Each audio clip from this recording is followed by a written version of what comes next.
Rajasthan academy पर।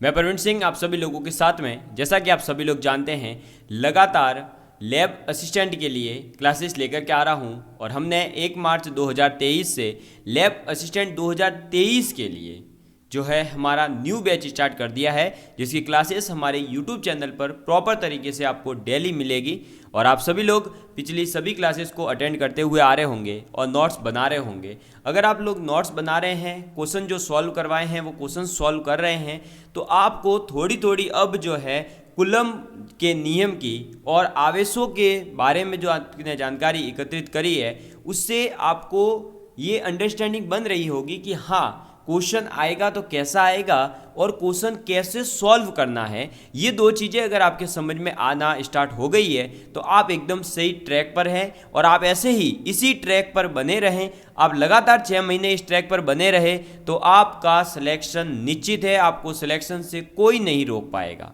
इस बात की गारंटी मैं दे सकता हूँ, क्योंकि पिछले 2018, 2022 दोनों ही एग्जामों में कई विद्यार्थी हमारे सेलेक्ट हुए और वो हमारे प्रॉपर गाइडेंस में सेलेक्ट हुए हैं, तो हमें पता है कि किस प्रकार से उनका सिलेक्शन हुआ है। ठीक है दोस्तों, और साथ ही साथ मैं खुद भी लैब स्टूडेंट सेलेक्टेड हूँ, तो आप सभी लोगों को अच्छे तरीके से और समझा सकता हूँ कि हमें कहाँ कैसी कौन सी गलतियाँ नहीं करनी है। अब हम बात कर रहे थे कूलम नियम के ऊपर, तो कूलम नियम में हमने कल जो है बहुत अच्छे से समझा था, जितने भी आपके जो फॉर्मूलाज वगैरह थे वो बता दिए थे। जैसे कि कूलम के नियम के अनुसार क्या होता है कि जो बल होगा वो Q1 Q2 जो आवेश है आपके, उनके गुणनफल के समानुपाती होगा और उन दोनों के मध्य की दूरी के वर्ग के व्युत्क्रमानुपाती होता है। और वहाँ से एक फॉर्मूला निकाला था F = K Q1 Q2/r²। ठीक है, जहाँ पर K की वैल्यू होती है 9 × 10⁹ न्यूटन मीटर स्क्वायर पर कूलम स्क्वायर। और यहाँ पर K की ये वैल्यू आती कहाँ से है, तो ये होता है 1/4πε0। ε0 है हवा, निर्वात या वायु की आपके जो है वैद्युतशीलता। ये वैद्युतशीलता जो है अलग अलग मीडियम के लिए अलग अलग होती है, आपको याद रखनी पड़ेगी। जैसे कि ε0 जो है वो किसकी है, एयर की, तो उसकी वैल्यू कितनी होती है 8.85 × 10⁻⁻12। ठीक है, इसके अलावा आपको मैंने एक रिलेशन बताया था कि εr होता है ε/ε0। ठीक है, εr क्या होता है, परावैद्युतांक, जो कि आपको एग्जाम में दे करके आपको किसी भी अलग मीडियम की आपसे परावैद्युत जो शीलता होती है, विद्युतशीलता होती है उस माध्यम की, वो निकलवाई जा सकती है। और किसी अदर मीडियम में एयर के अलावा यानी निर्वात में जो बल लगता है वो सर्वाधिक होता है दूसरे सभी मीडियम के कंपैरिजन में। और आपको ये भी बताया था कि किसी मीडियम में लगने वाला बल और किसी आपके एयर में लगने वाले बल के मध्य एक संबंध होता है और वो ये होता है फोर्स इन मीडियम। ये मैंने आपको कल बता दिया था, फोर्स इन मीडियम = होता है फोर्स इन एयर, और उसको डिवाइड कर देते हैं εr से, जो मीडियम का होता है।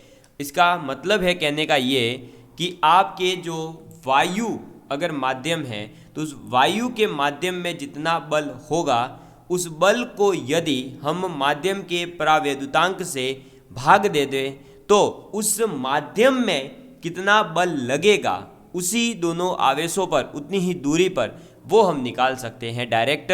और हमने कल निकाला भी था कि अगर वायु में 18 न्यूटन का बल लग रहा है तो आप अगर ऐसे मीडियम में भेज देते हैं जिसका परावैद्युतांक 6 है, तो वहाँ उस माध्यम में कितना बल लग रहा था, 3 न्यूटन लग रहा था। ये हमने कल क्वेश्चन किया था। अब हम आगे की तरफ बढ़ते हैं और जो कल होमवर्क में दिया गया क्वेश्चन था उसको सॉल्व करते हैं। क्वेश्चन क्या था दोस्तों कि एक बिंदु आवेश है, ठीक है, क्या है, एक बिंदु आवेश है Q और इसको नाम देते हैं Q1 और एक आपका है Q2। ठीक है, इसके मध्य की ये दूरी हटा देते हैं क्योंकि यहाँ पर ये नहीं बोला है। और ये तो कितना है, 2 कूलम है, ये कितना है -5 कूलम है। आपको दिखाई नहीं दे रहा होगा, मैं गायब हो जाता हूँ। ये लीजिए 2 कूलम है, ये -5 कूलम है। ये रखा कहाँ है 2,1 पर, और ये कहाँ पर रखा है -2,4 पर। समझ में आ गई बात। सबसे पहले तो जो दे रखा है उसको आराम से तसल्ली से लिख लेना है हमें। तो Q1 कितना हो गया 2 कूलम, Q2 हो गया -5 कूलम। Q1 की लोकेशन क्या है 2,1, इसकी है -2,4। ये 2,1 और -2,4 है, इसको वेक्टर फॉर्म में लिखेंगे तो R1 वेक्टर यानी कि पहले आवेश का पोजीशन वेक्टर स्थिति सदिश क्या हो जाएगा, तो वो हो जाएगा 2i cap plus j cap. और ऐसे ही R2 वेक्टर क्या हो जाएगा, R2 वेक्टर हो जाएगा -2i cap plus 4j cap. ठीक है, Q1 Q2 की वैल्यू है हमारे पास में, R1 R2 की वैल्यू है हमारे पास में। तो मैंने आपको जो है सदिश निरूपण लिखवा दिया था, और बल का सदिश निरूपण जो है वो क्या था, तो आपका वो क्या था, F12 is equal to K Q1 Q2। ठीक है, यही था K Q1 Q2 divide by mod of R2 minus R1 का क्यूब। यही था R2 माइनस R1 का क्यूब। और मल्टीप्लाई में क्या था, तो मल्टीप्लाई में था हमारे क्या था दोस्तों, मल्टीप्लाई के अंदर भी यही आ जाएगा आपका R1 माइनस R2 वेक्टर। यही था, ये फॉर्मूला देख लीजिए, मैंने यहाँ लिखवा दिया था। ये देखिए, आपको मैं दिखा देता हूँ एक बार। ये देखिए, ये रहा 1/4πε0 K होता था, Q1 Q2 हो गया R2 माइनस R1 का मोड का होल क्यूब और R1 माइनस R2, ये लिखवाया है। बस इसका यूज़ करना है अपने को अब। ठीक है, सीधे से काटा पीटी मचानी है और कुछ नहीं करना। अब देखो K की वैल्यू आपको पता है, Q1 Q2 की पता है, तो यहाँ पुट करेंगे तो ये हो जाएगा 9 × 10⁹ Q1 की वैल्यू कितनी हो जाएगी 2 कूलम, Q2 की हो जाएगी -5 divide by R2 minus R1। ये है R2, ये है R1। जो ये जब इसमें से घटेगा तो क्या हो जाएगा दोस्तों, क्या हो जाएगा ये, तो देखो भाई 2 और ये 2 ये ऐड होकर के हो जाएगा, इधर लिख लेते हैं, देखो भाई R2 आ तो -2 और -2 यानी कि -4i कैप। ठीक है, और फिर हो जाएगा 4 - j यानी कि 3k कैप हो जाएगा। तो ये आ जाएगा प्लस का 3j कैप और उसका पावर 3। और इधर क्या हो जाएगा R1 माइनस R2 यानी कि 2 + 2 ये हो जाएगा 4i कैप और -3j कैप। ठीक है, अब यहाँ पर क्या हो जाएगा, ये ऊपर वाला सॉल्व हो जाएगा तो देखो 5 दूनी 10, 10 90, ये हो जाएगा 90 × 10⁹9। ठीक है, आगे आएगा माइनस साइन, क्लियर है। और जब ये माइनस साइन आ जाएगा साथ में, तो अब इसको आगे सॉल्व करेंगे। अच्छा, ये तो आवेश है, यहाँ पर साइन का कोई लेना देना नहीं है। ठीक है, जब आप आवेश बल के अंदर पुट कर रहे हो तो आपको केवल मैग्नीट्यूड पुट करना है, आपको साइन पुट नहीं करना होता है। अब ये आ गया 4i cap plus 3j cap का पावर 3। तो जो मॉड होता है वो मैंने आपको कल बताया था कि मैं सिखा दूंगा। तो देखो, किसी भी r वेक्टर का जो मॉड लिखा जाता है वो लिखा जाता है i कैप का जो कोफिशिएंट है, मान लो a², j का है b² और k का है c, तो c², ये लिखा जाता है। ठीक है, जैसे यहाँ पर है तो इसका जो मैग्नीट्यूड निकल कर आएगा इस वेक्टर का, वो क्या आएगा, वो आ जाएगा 4 का स्क्वायर 16 प्लस 3 का स्क्वायर 9, 16 और 9 25, 25 का रूट होता है 5, तो ये 5 आ जाएगा। ठीक है, और इसका क्यूब करना है, 5 का क्यूब होता है 125, क्लियर है बात। और ये यहाँ पर एज आएगा 4i cap minus 3j cap. अब इसको यहाँ पर कर देंगे काटा पीटी, तो काटा पीटी कर देंगे अपन। तो काटा पीटी करेंगे तो ये इधर कटेगा, और इसको काटने के लिए अपन को क्या करना पड़ेगा, अरे भाई इसको काटना है तो अब क्या करना पड़ेगा, इसको काटना है तो देखो ये 900 कर दो इसको, यहाँ पर 8 करके यहाँ पर एक 0 और बढ़ा दो। ठीक है, ये हो गया 900। अब इस 900 के अंदर 125 का डिवाइड कर दो, तो ये कितनी बार जाएगा देखो, 7 बार करोगे तो 700 और 25, तो ये जितनी बार भी कट रहा है आप इसको काट देना, 5 से ये काटो ना डायरेक्ट, चलो 5 दूनी 10, 50 25, और ये 5 से कितनी बार कटेगा, 5 एकम 5, 5 अटे 40 और ये 0, ठीक है। फिर ये वापस 5 से कटेगा 5 बार, ये 5 से कटेगा 5 तिया 15 और 3 0, 5 अंक 30, ठीक है। अब 5 का भाग दे देना, 5 सत्ते 35, 0.5 दूनी इंटू 10 की घात 8 और ये आ जाएगा 4i cap minus 3j cap. Clear है बात, समझ में आ गई? तो ये हो जाएगा अपने पास में फाइनल आंसर। क्लियर है बात? कितना आंसर आ गया, 7.2 into 10 to the power 8 into 4i cap minus 3j cap, ठीक है। ये बल लगेगा, ये वेक्टर फॉर्म के अंदर है। अगर इसका भी मैग्नीट्यूड पूछा जाता तो हम क्या करेंगे, 7.2 इंटू 10 टू द पावर 8 का गुणा करेंगे 4 से, उसके साथ आई कैप लग जाएगा, फिर माइनस 3 से मल्टीप्लाई करेंगे 7.2 इंटू 10 की पावर 8 जे कैप से, फिर उसका मैग्नीट्यूड निकालेंगे जैसे मैंने आपको बताया है वैसे, ठीक है। तो आप एक बार वापस से सुन लीजिए क्या करना था इस क्वेश्चन के अंदर। बेसिकली आपके पास Q1 और Q2 दो चार्ज थे, एक 2 कूलम एक -5 कूलम, और एक के पास आवेश एक की स्थिति है 2,1, एक की है -2,4, ठीक है। अब हमें क्या करना है कि जब हमारे पास में पर्टिकुलर डिस्टेंस बीच में नहीं दे रखी हो और हमारे पास ऐसे स्थितियाँ दे रखी हो, ये 2D के अंदर था, 3D में भी हो सकता था, ठीक है। तो वहाँ हमें जो है वेक्टर फॉर्म को यूज़ करना होता है। वेक्टर फॉर्म का फॉर्मूला मैंने बता दिया था कि F12 इज इक्वल टू होता है KQ1 Q2 अपॉन में R2 माइनस R1 का whole cube into R1 minus R2, ठीक है। वहाँ हमने वैल्यू पुट करी, उसको सॉल्व कर दिया। वेक्टर को सॉल्व कैसे किया जाता है, वेक्टर का मैग्नीट्यूड कैसे निकाला जाता है, ये चीज़ें आप लोगों को आती होगी। नहीं आती है तो जो मैग्नीट्यूड है वो कैसे निकाला जाएगा, आई कैप जे कैप के कैप के जो कोफिशिएंट है, गुणांक है, उनका स्क्वायर करेंगे और फिर उनको ऐड कर देंगे और फिर उनका अंडर रूट निकालेंगे, जैसे अपन ने यहाँ अभी निकाल के 5 लाया था, फिर उसका क्यूब कर देंगे तो अपने पास में आंसर आ जाएगा। क्लियर हो गई बात, समझ में आ गई? किसी प्रकार का कोई डाउट हो तो आप कमेंट करके बता सकते हो कि सर ये क्वेश्चन समझ में नहीं आया है, आप स्क्रीनशॉट लेकर के सीधा बता सकते हो। क्वेश्चन नंबर अपना 3 है, ठीक है। नेक्स्ट क्वेश्चन की तरफ बढ़ते हैं और नेक्स्ट क्वेश्चन है कि समान आवेश वाले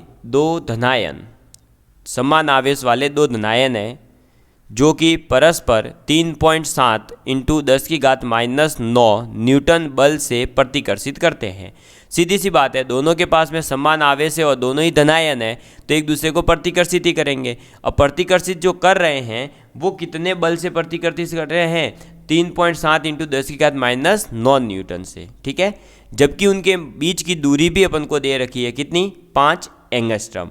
अब प्रत्येक आयन में उदासीन अवस्था की तुलना में कितने इलेक्ट्रॉन कम हैं, ये कह रहा है कि आप यहाँ से क्या करोगे, दोनों आवेशों का मान निकालोगे।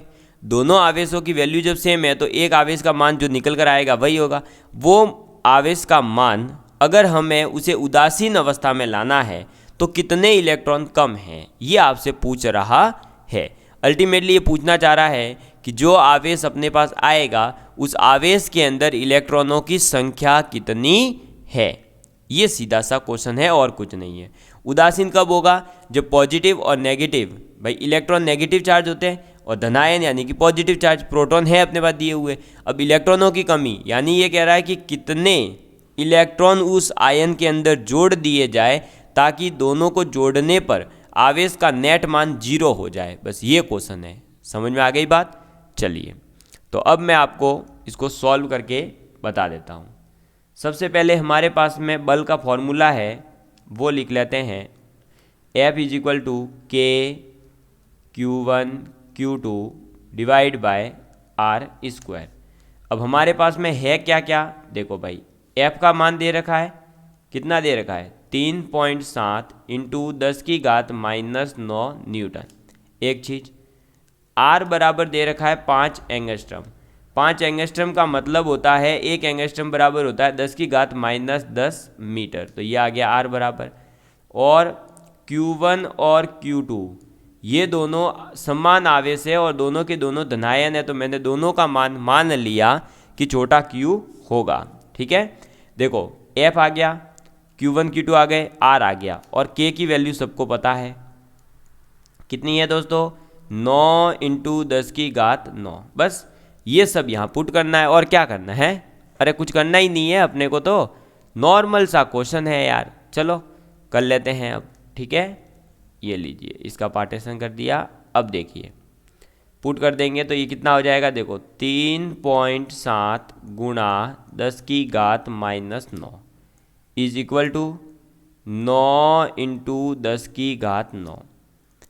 Q1 Q2 यानी कि हो जाएगा Q²। ठीक है, डिवाइड बाय 5 × 10⁻10 का स्क्वायर।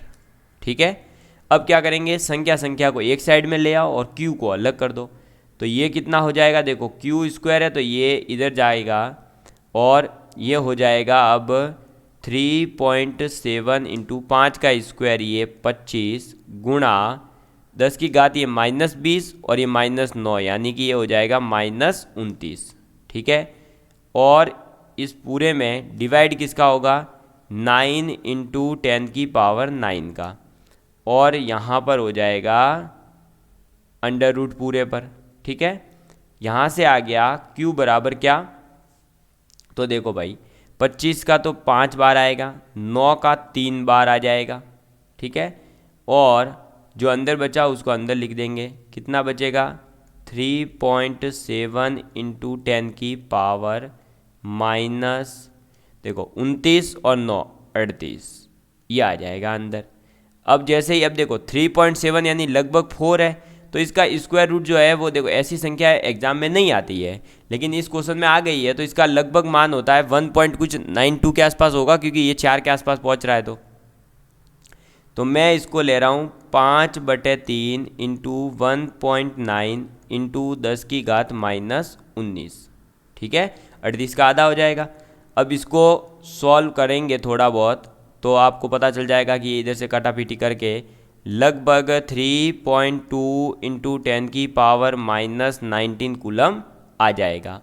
ये हमारे पास में क्या आया है, अभी Q का मान आया है। क्या आया है, Q का मान आया है। ठीक है, जबकि हमें इस Q के अंदर कितने इलेक्ट्रॉन हैं, भाई जितने इस Q के अंदर इलेक्ट्रॉन है उतने ही इलेक्ट्रॉनों से इसको उदासीन किया जा सकता है ना, समझ में आई बात। भाई इस आवेश के अंदर कितने इलेक्ट्रॉन हैं, बस वही तो हमें निकालना है।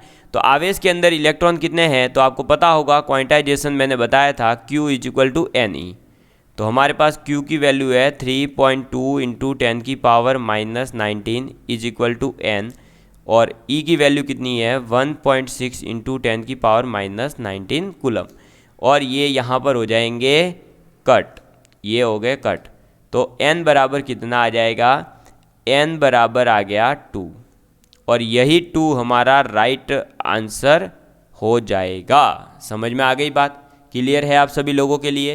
तो समान आवेश वाले दो धनायन परस्पर 3.7 × 10⁻9 न्यूटन बल से प्रतिकर्षित हो रहे थे। ठीक है, क्या हो रहा था, बेसिकली दो समान आवेश थे, दोनों धनायन थे, तो पास तो आएंगे नहीं, दूर दूर भाग रहे थे। ठीक है, और उनके मध्य की दूरी भी बता दी, लेकिन कितनी है, 5 एंगस्ट्रम है। तो अब जो ये आवेश है, एक मेरे हाथ में, मान लो यहाँ हाथ में मेरे एक आवेश है, तो ये जो आवेश है इस आवेश को उदासीन करना है। अब ये जो आवेश है वो तो कौन सा होगा, धनायन होगा, क्योंकि क्वेश्चन में बोला है। तो अगर ये धनायन है तो धनायन के साथ क्या ऐड करूंगा कि वो 0 हो जाए, पॉजिटिव संख्या के साथ क्या ऐड करूं कि वो 0 हो जाए, नेगेटिव। और नेगेटिव आयन कहाँ से ऐड होगा, जब उसमें इलेक्ट्रॉन ऐड होंगे।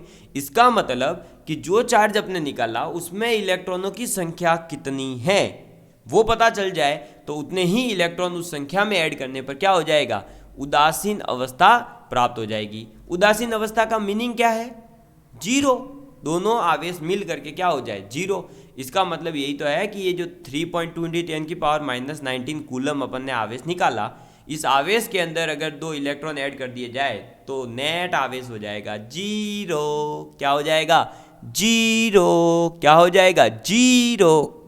ठीक है दोस्तों, चलिए तो अब बढ़ते हैं अपन आगे। नेक्स्ट आ जाता है कि अभी आपने कूलम नियम जो पढ़ा, वो कूलम का नियम पढ़ा है केवल 2 आवेशों के लिए। क्या पूरी अर्थ में 2 ही आवेश है या 2 आवेशों का ही सिस्टम हमेशा देखने को मिलेगा? नहीं दोस्तों, ऐसा कोई ज़रूरी नहीं है। हमें हमेशा 2 आवेश ही देखने को मिले ऐसा कोई कंपलसरी नहीं है। तो सर फिर हम क्या करें? जब 2 से ज़्यादा आवेश आएंगे तब क्या करना है, वही चीज़ हमें बताई जा रही है अब। ठीक है, तो क्या है हेडिंग हमारी कि बहुल आवेशों के मध्य बल एवं अध्यारोपण का सिद्धांत।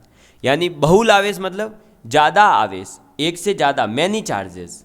तो बहुल आवेश, बहुत ज़्यादा आवेशों के मध्य बल कितना आरोपित होगा, और ये आरोपित होगा तो इसके अध्यारोपण का सिद्धांत क्या है।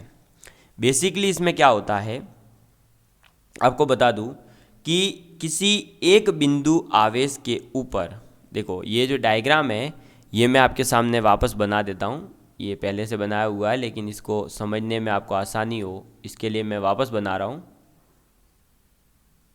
ठीक है, ये देखिएगा आप, ये देखिएगा इधर। सपोज करिए कि हमारे पास में कोई एक चार्ज है, ये Q0। ठीक है, एक चार्ज क्या है? Q0 है। इस Q0 से थोड़ी सी डिस्टेंस पर मान लीजिए एक है Q1 चार्ज, ऐसे ही थोड़ी सी और डिस्टेंस पर है Q2, और थोड़ी सी डिस्टेंस पर है Q3। ठीक है, और बहुत ज़्यादा नहीं, और बहुत ज़्यादा पास में है वो है Q4, और एक बहुत ज़्यादा दूर है Q5। ठीक है, इन सब के बीच की जो डिस्टेंस है वो देखो, ये है मान लीजिए Q1 के लिए R1, Q2 के लिए R2, Q3 के लिए R3, Q4 के लिए R4, Q5 के लिए R5। ये इनके बीच की दूरी है। समझ में आ गई बात? आप सभी लोग जानते हो कि हम इस Q0 और Q1 के मध्य का बल निकालेंगे, वो निकाल सकते हैं। Q0 और Q2 के बीच का निकाल सकते हैं, Q0 और Q5 का, Q0 और Q3 का, Q0 और Q4 का, सबका बल अलग अलग अपन निकाल सकते हैं। तो यहाँ पर अलग अलग बल ही हमें निकालना होगा। जैसे अगर हमें इस Q0 चार्ज के ऊपर, ये जो सेंटर में चार्ज है इसके ऊपर कितना बल लगेगा, तो F01 यानी कि Q0 पर Q1 की वजह से, प्लस Q0 पर Q2 की वजह से, प्लस Q0 पर Q3 की वजह से, Q0 पर Q4 की वजह से, और Q0 पर Q5 की वजह से। तो सभी की वजह से जो अलग अलग बल लगेगा उस सभी बल को अपन क्या कर देंगे? जोड़ देंगे। क्या करेंगे? जोड़ेंगे, सम अप करेंगे, उनको जोड़ देंगे। लेकिन यहाँ पर एक बात ध्यान देने योग्य है कि जो बल जुड़ेगा वो सदिश योग करना होगा, वेक्टर सम करना होगा। समझ में आ गई बात? क्या करना होगा? वेक्टर सम करना पड़ता है, यानी दिशाओं का भी हमें ध्यान रखना होगा। जैसे कि अभी आगे इस टाइप के क्वेश्चन आएंगे। मान लीजिए एक ये है और दूसरा एग्जैक्ट इसके 90 डिग्री पर है, तो इनका रिजल्टेंट वेक्टर जो इधर निकलेगा वो बल हमें निकाल कर देना होगा। उसे कहेंगे हम क्या? आपका परिणामी बल। समझ में आ गई बात? ऐसा नहीं होगा कि हम जो है हमारी मर्जी से ऐसे बस F1 और F2 को ऐड ही करेंगे। नहीं, ऐड ही नहीं करना है, सदिश योग करना जरूरी है। क्या करना पड़ेगा? सदिश योग करना पड़ेगा। समझ में आ गई बात? क्लियर है आप सभी लोगों के लिए? तो इस चीज़ का आप जरूर ध्यान रखें कि हमें सदिश योग करना होता है। और एक बात आपको यहाँ लगा दूँ, ये ध्यान रखना कि इस Q1 और Q0 के मध्य में कितना बल है। ठीक है, उसका ये जो अदर चार्जेस है इससे कोई लेना देना नहीं है। इसका मतलब ये हुआ कि मान लो पहले केवल Q0 और Q1 थे, तब बल लग रहा था F01, फिर बाद में Q2 आ गया, तो Q2 की वजह से इसके बीच में जो बल लग रहा था ना पहले F01, उस पर कोई इफेक्ट नहीं पड़ेगा, चाहे Q2 और आ जाए, Q4 आ जाए, Q5 आ जाए, कोई भी आए। समझ में आ गई बात?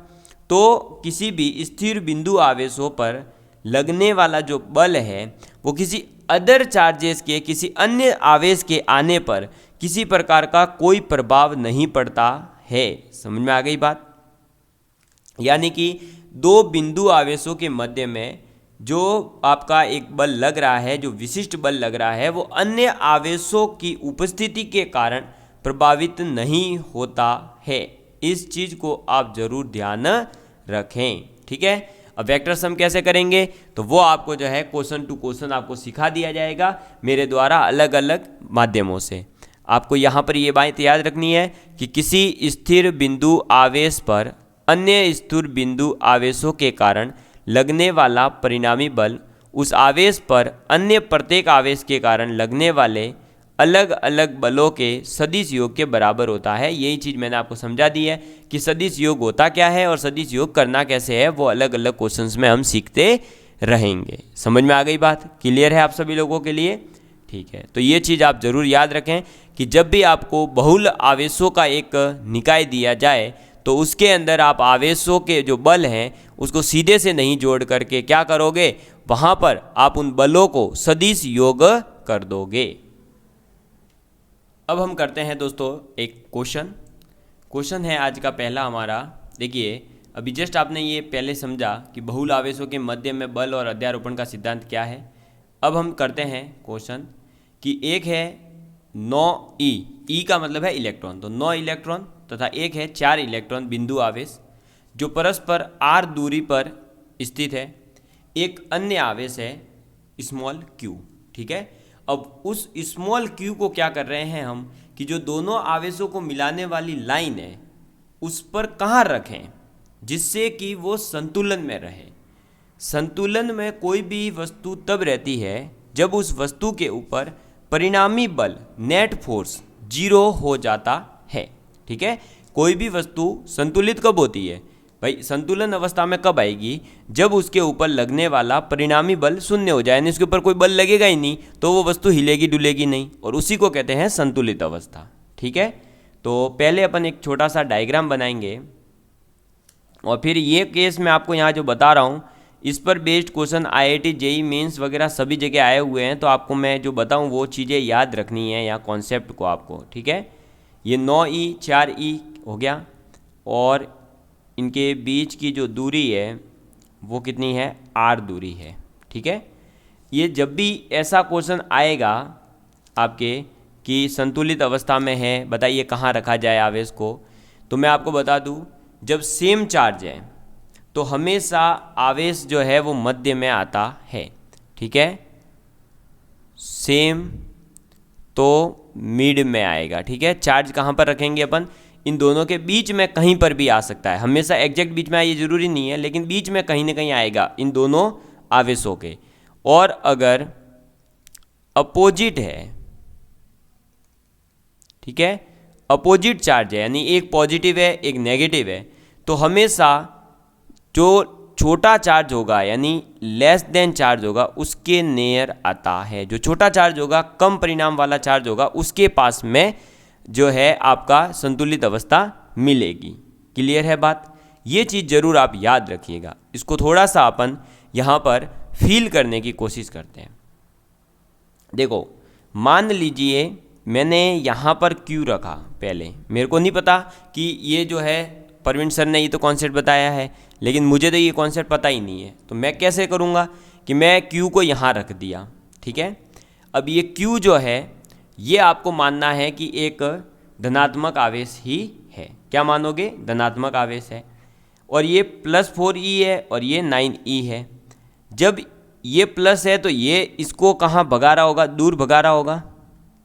और ये 9e भी इसको क्या करेगा? दूर भगाएगा। जब दोनों ही दूर भगा रहे हैं तो ये कभी संतुलित अवस्था में आ सकता है क्या? इसके ऊपर नेट फोर्स 0 हो सकता है क्या? नहीं हो सकता। यानी ये आवेश तो दूर भागता रहेगा, रुकेगा ही नहीं कहीं। तो इसका मतलब ये फिक्स हो गया कि यहाँ इस एरिया में इस 4e के राइट साइड में तो कहीं पर भी आवेश हो ही नहीं सकता। ये कि ये सिचुएशन लेफ्ट साइड में भी हो जाएगी, है ना। यहाँ पर भी क्या होगा, ये 9e भी भगा रहा होगा, ये 4e भी भगा रहा होगा, यानी 9e के लेफ्ट में कोई चार्ज हो नहीं सकता। ठीक है, तो राइट साइड गई, लेफ्ट साइड गई, बचा कौन अब, मिडल वाला। मान लीजिए मैंने Q को यहाँ रख दिया, तो ये 4e तो क्या करेगा, इसको ऐसे भगाएगा, अपने से दूर भगाएगा ना, दोनों पॉजिटिव चार्ज है इसलिए। और ये 9e भी पॉजिटिव है, ये भी अपने से दूर भगाएगा, यानी ये इधर भगाएगा। अब देखो, तो एक इधर भगा रहा है, दूसरा इधर भगा रहा है। अब दोनों अपोजिट डायरेक्शन में भगा रहे हैं, तो फिक्स है कि कहीं ना कहीं तो ये जीरो होगा, वही संतुलित अवस्था है। कहाँ जीरो होगा वो निकालना है। तो मान लेते हैं कि इस 9e की डिस्टेंस इस Q से कितनी है, x डिस्टेंस है, तो इस Q की इस 4e से कितनी हो जाएगी, r माइनस एक्स हो जाएगी। समझ में आ गई बात, क्लियर है। और ये भी फिक्स है कि इस 9e और Q के मध्य में बल और Q और 4e के मध्य में बल क्या हो जाना चाहिए, क्या हो जाना चाहिए, बराबर हो जाना चाहिए। तो मैं मान लेता हूँ कि जो इधर बल लगेगा वो है F, और Q और 4e के मध्य में जो बल लगेगा वो है F डैश। ठीक है, तो ये सीधी सी बात है कि F इक्वल टू अपने को क्या करना है, F डैश कर देना है, यानी कि K Q 9e divide by x square is equal to K Q 4e divide by r minus x का स्क्वायर, यही आएगा। यहाँ से कर देते हैं काटा पीटी। देखो, K से K गया, Q से Q गया, E से E गया, K से K, Q से Q, E से E। ठीक है, कट गया। जो बचा है उसे लिख लेंगे, क्या बचा, 9 divide by x square is equal to 4 divide by r minus x का स्क्वायर। ठीक है, समझ में आ गई बात। ये मैं इधर से भगा देता हूँ, इसका कोई काम नहीं है, ये पार्टीशन हो गया। समझ में आ गई बात। अब क्या करेंगे, ये 9 डिवाइड बाय 4 और इधर हो जाएगा x square divide by r minus x का होल स्क्वायर, ये हो जाएगा। आप यहाँ पर है ना, इसको एक्सपेंड करने वो नहीं करना है, थोड़ी सी मैथमेटिक्स यूज करेंगे। मैं लिख दूंगा इसको 3/2 का whole square is equal to x बटे r माइनस एक्स का होल स्क्वायर। ठीक है, अब ये क्या हो गया, a square is equal to b square बन गया। और किन्हीं भी दो संख्याओं का स्क्वायर तभी बराबर होगा जब वो दो संख्याएं भी बराबर हो, यानी कि क्या हो जाएगा, 3/2 इज इक्वल टू हो जाएगा x divide by r minus x, यही हो जाएगा। समझ में आ गई बात, अरे समझ में आ गई बात, बस तो यही तो करना है अपने को। अब इसको करेंगे आगे सॉल्व। तो देखो, ये हो जाएगा 3r minus 3x is equal to 2x। ठीक है, यहाँ पर ये हो जाएगा 3r is equal to 5x, तो x इज इक्वल टू हो जाएगा 3r डिवाइड बाय 5। क्या हो जाएगा, 3r डिवाइड बाय 5, x बराबर क्या हो जाएगा, 3r डिवाइड बाय 5। बस आ गया आंसर। इसका मतलब क्या हुआ कि इस 9e से जो 3r/5 डिस्टेंस पर होगा वो बल जो है आपका उतना ही हो जाएगा जितना Q और 4e के मध्य में लगने वाला बल है। या हम ये कह सकते हैं कि ये जो मध्य में अपन Q आवेश रख रहे थे वो Q आवेश जो है आपका कहाँ पर संतुलित अवस्था में आएगा, तो वो संतुलित अवस्था में आ जाएगा 3r/5 डिस्टेंस पर, किससे, 9e चार्ज से।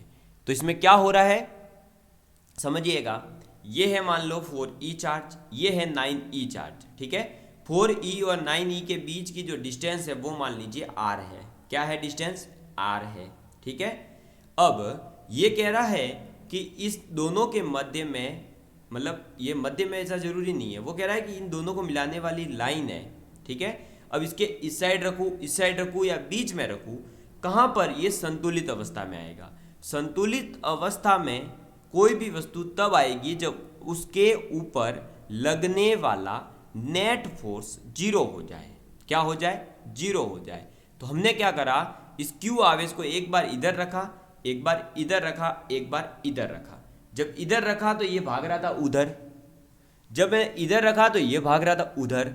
जब दोनों तरफ से भाग रहा है तो भागने वाला कोई संतुलित अवस्था में आएगा क्या? नहीं आ सकता, ठीक है। संतुलित अवस्था में कब आएगा? जब एक भगाए दूसरा खींचे, एक भागे दूसरा खींचे, एक भागे दूसरा खींचे, एक भागे दूसरा खींचे, ऐसा टांग खींचने का जो काम करेगा। मतलब आपको क्या याद रखना है?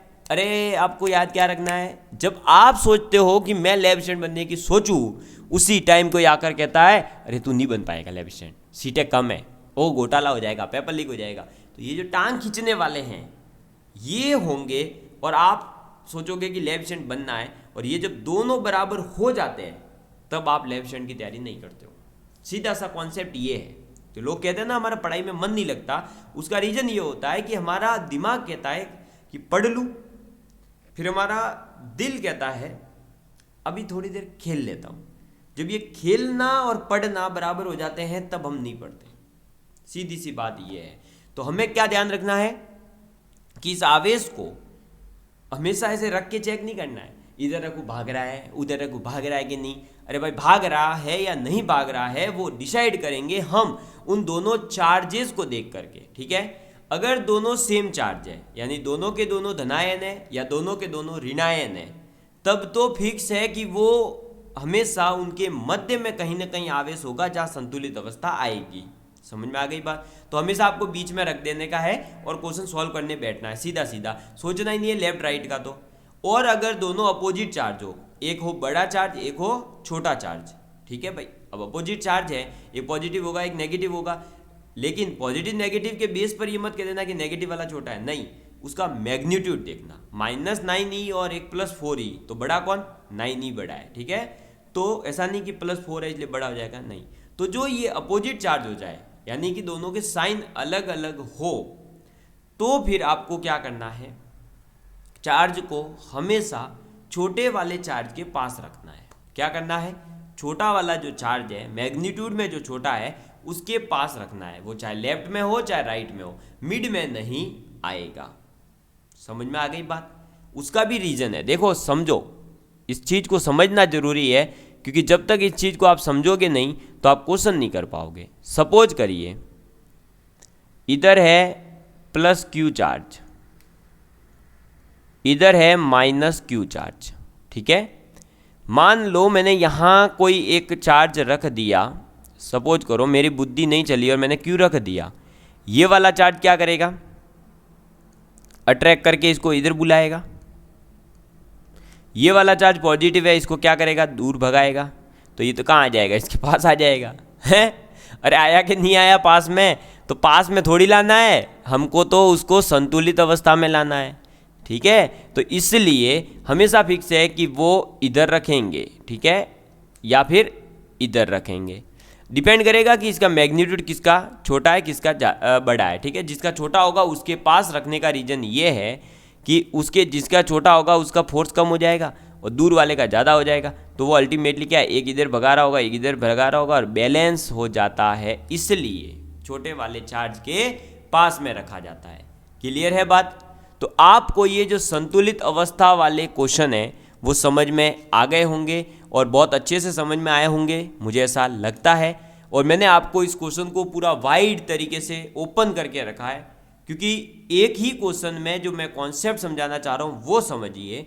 और ये क्वेश्चन आपके आया हुआ है, 2018 में आया, 22 में भी आया, 16 में भी इस पर बेस्ड क्वेश्चन आए, इसलिए इस क्वेश्चन को मैंने इतना वाइड खोला है। अभी और भी मैं क्वेश्चन प्रैक्टिस आपको करवाने वाला हूं, बिल्कुल आपको टेंशन नहीं लेना है। आप बस सही जगह पर जुड़े हो, प्रवीण सर के साथ जुड़े हो, विश्वास रखिए। मैं आपसे वादा करता हूं पूरा कोर्स यूट्यूब पर मैं फ्री करवाऊंगा। 2022 का करवाया था, 18 का करवाया था, और ये आज चैलेंज है 2023 का भी मैं यूट्यूब पर पूरा कंप्लीट कोर्स करवाऊंगा। जब तक मेरे से पढ़ने वाले विद्यार्थी ये नहीं कहते कि हाँ परवीन सर फ्री पढ़ाते हैं। राजस्थान में एक लहर चलनी चाहिए कि हाँ फ्री पढ़ाते हैं तो परवीन सर पढ़ाते हैं। बस वो मेरा सपना है और ये सपना आप पूरा करवाएंगे। जय हिंद, धन्यवाद।